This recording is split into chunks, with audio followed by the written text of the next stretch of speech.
Ramai lah yang tanya, RHM tu nama abang ke? RHM tu apa? So, apa yang saya boleh cakap? Bukan. RHM tu ada sebab dia, okey. Saya cerita sikit 2012 dulu, RHM ni terbina daripada mana? Daripada hanyalah dalam e-commerce. Kalau siapa ingat, mudah.my. So, saya nak pergi buat SSM. Time tu saya buat MyV. MyV ni mak saya bagi. Bila mak saya bagi, plate kat MyV tu adalah plate RH, plate Perlis lah. Sebab saya orang Perlis, so plate Perlis. RH.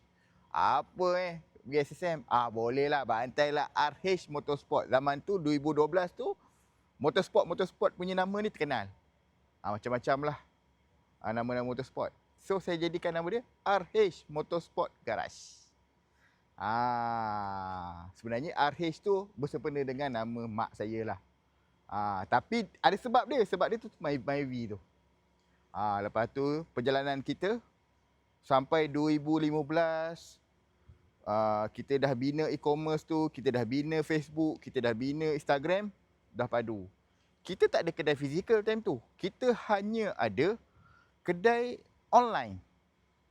Orang nak barang, kita pergi COD. Orang nak barang, kita arrange untuk pemasangan. Sehingga 2015. Sampai 2015, saya start macam, sampai bila aku nak macam ni?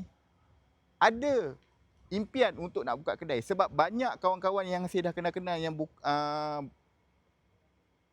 dalam bisnes motorsport ni, bisnes bengkel ni, dia orang dah start buka kedai dah. Banyaklah. Saya tengok. So, saya cakap, boleh kot nak buka kedai. Tapi hanya impian je. So, saya jalan lagi. Jalan. Sampailah 2018, kita planning. Nak buka. Tapi tak tahu macam mana. Nak buka bengkel ataupun kedai fizikal tapi tak tahu macam mana. Adalah kebetulan hari tu saya ada makan dengan satu kawan saya ni, sahabat saya ni, Haji ni. Saya ingat saya nak cari office lah, dia cakap macam tu kat saya. Nak cari office Dia cakap cari office. Lepas tu, nak tak kita share dua? Dia panggil saya press ambil kat depan, saya ambil kat belakang. Oh ya ke? Boleh ke gitu je? Tak apa, kita cari dulu. Kebetulan situ saya makan dekat kawasan yang saya nak sewa tu. Itu je kita pergi tengok. On the spot dapat satu kedai. Tapi time tu pun macam, boleh tak boleh. Dalam masa 2-3 minggu gak, bincang-bincang, okey kita proceed. Bermulalah daripada 2019, kita dah start ada kedai fizikal. Itu kisah dia kedai fizikal. First buka kedai, tak tahu apa nak jalan, apa nak start barang ni. Sebab kita tak pernah ada kedai fizikal, kita hanya ada online sahaja. Dalam online ni, waktu tu kita main dekat mudah.my. Kita main dekat Facebook. Kita main dekat Instagram. Memang time tu, kalau ikutkan, kita punya online memang kuat. Kita post lah apa barang kita nak jual, orang mesti ada customer nak membeli. Facebook pun kuat. Kita hanya grow dengan organik tau. Saya pergi dekat customer, bang boleh tak like saya punya Facebook page, IG semua. Customer like, bagi review. Daripada situ je. Post lah apa semua. Okey Lepas tu, dijadikan cerita. Lepas terjadinya kedai fizikal. Apa nak letak barang ni weh? Tak tahu nak letak apa. 3 bulan enggak kedai tu kosong. 3 bulan weh.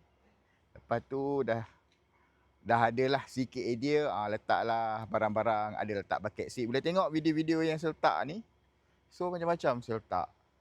Itulah grow sikit. Dah tak boleh lah kedai ni. Nak kena ada satu tempat yang boleh ada pemasangan. Sebab time tu, nak pasang, kita masih tumpang tempat orang. Nak kena pasang kat ni, nak kena cari satu bengkel tempat pasang kat ni. Berpindah satu tempat lagi, satu location baru. Dan plan, kat depan kita buat showroom, belakang kita nak buat pemasangan. Kita punya setting macam tu. Pun pindah ke tempat baru, pindah, dah set apa semua, dah dapat pindah. 2022 kita dah pindah ke tempat baru. Tempat baru kita plan belakang nak buat bengkel, pun tak jadi juga. Sebab apa tak jadi? Sebab kawasan situ kawasan office. Bila kawasan office tak jadilah. Then, cari satu tempat yang mana kita perlukan ada bengkel juga. RHM ni dah perlu ada bengkel. Sebab customer datang, support kita, Dan dia nak kita yang buat, kita yang pasang. Dia tak nak kita pergi kat tempat lain, so benda tu tak okey lah untuk customer kita pun kan. Bila kita pergi kedai tu, pasang tempat lain, so tak syok lah. So kita cari-cari, dapatlah satu bengkel. And 2023 kita start up. Memang daripada zero, kalau tengok kawasan belakang saya ni, daripada zero lah kita buat. Daripada panas, daripada bangunan pun tak apa-apa, so kita jadikan dia.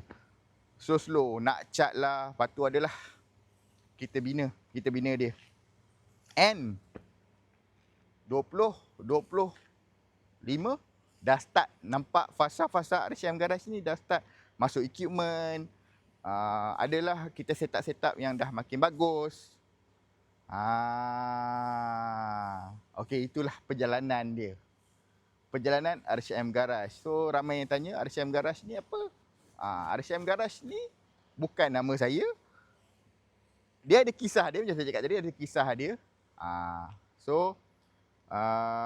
Terima kasih yang mana yang sentiasa support RCM Garage. Dan di kesempatan ini, di hari raya ni, saya ingin mengucapkan selamat hari raya kepada semua follower RCM Garage yang sentiasa support RCM Garage daripada awal, dari dulu sehingga kini. Yang datang kat kita, yang ambil servis dengan kita, macam-macam lah. Terima kasih banyak-banyak. So hati-hati mandu sempena hari Lebaran, hari yang mulia ni. Saya dan tim RCM Garage Holdings, RH Motorsport Garage Holdings Sdn Bhd, dan juga anak-anak syarikat yang lain. Kita ada anak syarikat tau. Banyak anak syarikat yang tengah kita bina. Anak-anak syarikat yang lain yang tengah dibina. Ingin mengucapkan selamat Hari Raya Aidilfitri 2026. Maaf.